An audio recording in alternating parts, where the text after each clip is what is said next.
Yung mga LTO nagkonnection sila ng mga ganito.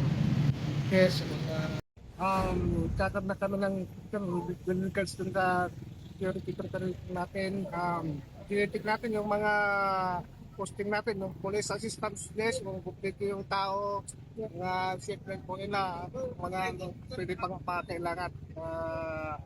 Hanggang sa pan natin, natapos po yung summer vacation. Yung mga LTO, nag-conduct na rin sila ng mga drug test, yung mga driver. Sabi naman na common natin, mga posting for popular restrictions. Di ba, mayroon tayong nasabi na blue baggage, yung nandun na lahat yun, nandun token nyo na lahat, according to sa mga passengers po natin, i-observe po natin yung mga safety protocols po natin na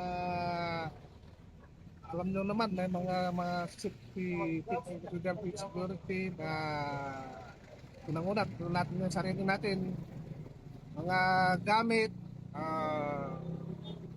buti kung maging observant tayo at vigilant para assure natin yung security natin at maintain natin yung patient natin. Um, so paano, wala pa masyado ng window change araw na ito.